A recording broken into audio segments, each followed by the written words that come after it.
All right, so when some of us think of school, we think of a classroom and a teacher and a blackboard. However, learning looks different across different countries.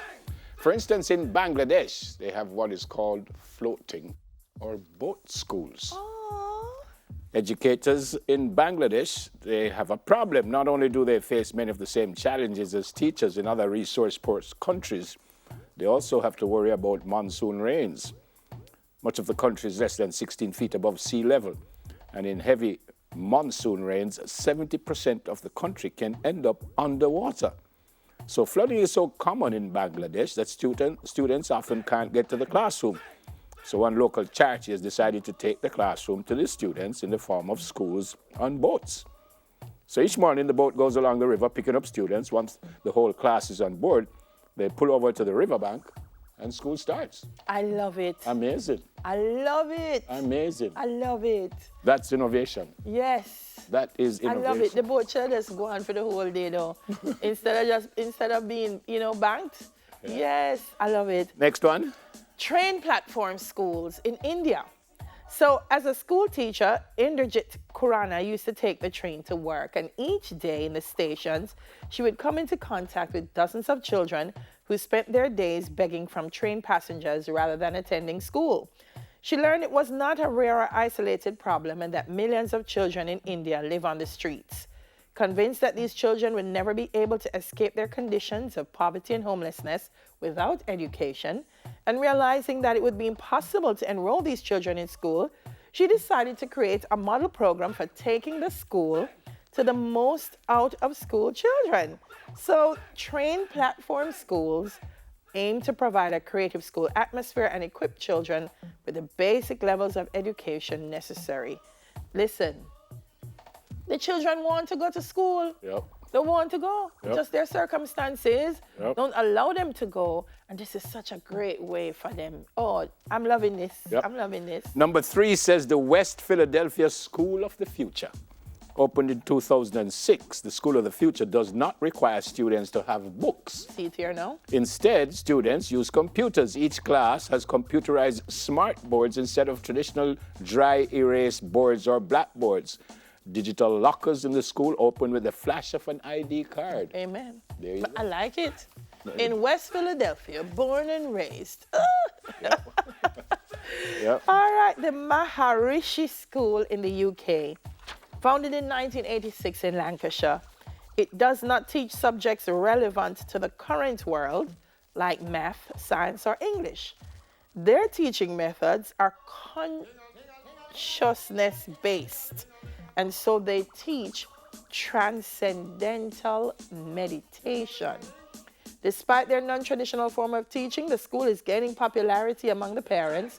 It's considered best in the top 2% of the schools in the UK. Wow. At that school, what did you want to go? No, man. You still can. You can go teach. Well, yeah. Forest Kindergarten in Germany. Now, this school is located in Dusseldorf, which is in Germany, and is gradually attaining a lot of popularity among parents. It is a preschool for children between 3 and 6 years old. This kindergarten is based on the concept of children to spend time in forests or the natural environment instead of toys and gadgets. Children are encouraged to explore nature and play with the objects present in nature. The caretakers and teachers in this school meant to be the caretaker of the children rather than leading them like in the normal education system. I wanted to look closely at this photo. The teacher is having more fun than the kids. Almost look like she's the driver there and everyone sits behind her. What I do understand. She's having so much fun. The kids are having fun, you know, but she is having fun. What I don't understand is they do the normal learning like math and English and stuff, or them just decide. But I guess maybe they use nature to do it. Find out. Well, Yeah. Yeah. So they said, see, there are 2 apples. Right. If I take those 2 apples and then I add the 2 apples over there, how many apples do I have? Yeah.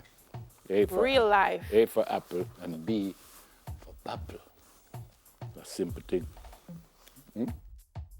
I bet you that tell me C is for what? Couple. Ah! You're supposed to be in one of those schools. You're right. The Orestad Gymnasium in Denmark.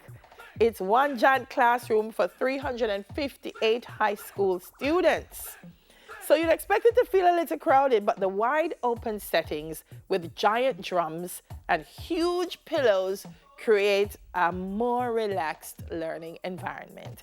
The senior secondary school was founded in 2005. It's one of the most popular gymnasiums in Denmark. It's known for its focus on media studies and media literacy.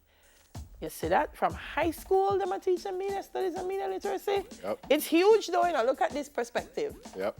Oh my gosh. Yep. The school was 100% digital in 2012. The final one says Gulu Elementary School in China. Apparently it's closed now.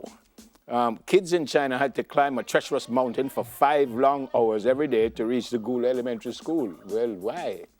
Please. Also known as the School in the Clouds, it was located atop a mountain with narrow passages and sharp turns. Well, it ends by saying, fortunately, the school is now closed down after 60 years of operation. But why would I send my child all the way up there, though? You know, me would have sick every morning. You, the child, or the parent? Me child. Yeah, me worse. I'm afraid of heights. I'm afraid of heights. No one go up there. But I'm more never, look. I'm afraid of heights. I wouldn't be going to that. Well, I don't afraid of heights, but I'm afraid of... Falling from the heights. That's why I'm afraid of playing. You're afraid of falling from the heights. I don't want to go to the highest place in the world. But I mean, I'm not afraid of heights. But, well, that's it. That's it. We have any, I don't want to use the word strange, but we have any different kind of school in Jamaica that could match anything like this? You think? Where's Session?